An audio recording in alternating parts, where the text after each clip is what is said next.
દુનિયામાં હિન્દુ ધર્મને સૌથી જૂનો ધર્મ ગણવામાં આવે છે. શાસ્ત્રો અનુસાર આ ધર્મમાં ઘણા દેવી દેવતાઓએ જન્મ લીધો અને દુષ્ટોનો અંત કર્યો છે.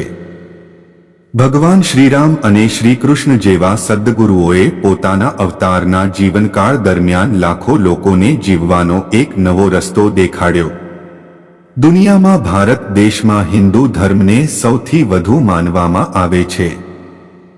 તેમજ હિન્દુ ધર્મ સાથે જોડાયેલી ઘણી અવનવી વસ્તુ અને અજાણી વાતો આપણને જાણવા મળતી જ રહે છે, જે આ ધર્મની મહાનતાને દર્શાવે છે અને સાબિત કરે છે.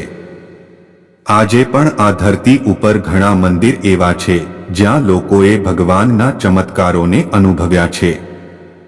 શ્રીમદ્ ભાગવત પુરાણમાં આ ધર્મ સાથે જોડાયેલા ઘણા રહસ્યો ખુલ્લા પાડવામાં આવ્યા છે. આ પવિત્ર ગ્રંથમાં કળયુગ સાથે જોડાયેલી ઘણી વાતોનું વર્ણન કરવામાં આવ્યું છે.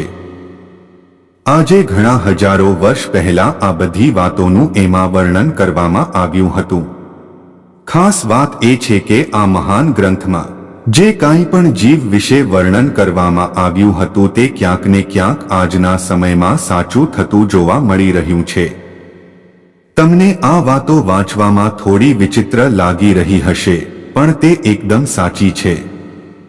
આજના આર્ટિકલમાં અમે તમને થોડી એવી વાતો જણાવવા જઈ રહ્યા છીએ જેની ભવિષ્યવાણી 5000 વર્ષ પહેલા શ્રીમદ્ ભાગવત પુરાણમાં કરવામાં આવી હતી. આ કળિયુગ માટે એક ભગવદ્ ગીતાની ભવિષ્યવાણી. જે લોકોએ સારી રીતે ભગવદ્ ગીતા વાંચી લીધી છે એમને ખબર છે કે આ પવિત્ર પાંડુલિપિ કોઈ પુસ્તક કે લેખની હાથથી લખેલી પ્રત ના અંતિમ ખંડમાં વર્તમાન યુગ એટલે કે કળિયુગ માટે ભવિષ્યવાણી કરવામાં આવી છે. આ એક ભવિષ્યવાણી આપણા ભગવાન શ્રી કૃષ્ણ દ્વારા 5000 વર્ષ પહેલા કરવામાં આવી હતી અને તે એટલી ચોક્કસ છે કે આજે તમે એને નકારી પણ નથી શકતા.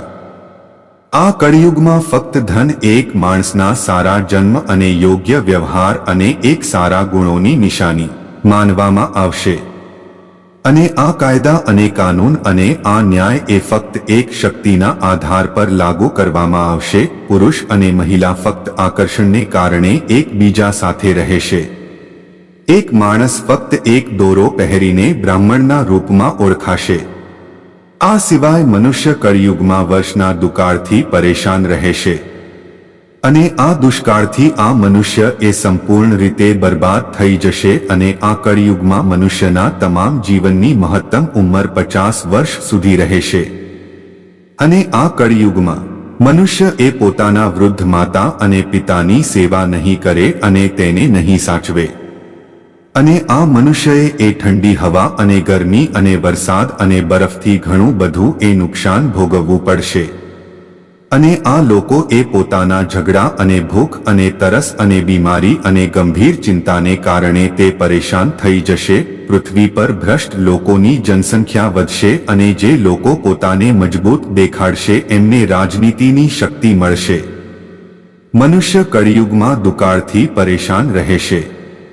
લોકોને ખોરાક માટે પાંદડા, મૂળ, માંસ, જંગલી મધ, ફળ, ફૂલ અને બીજનો સહારો હશે.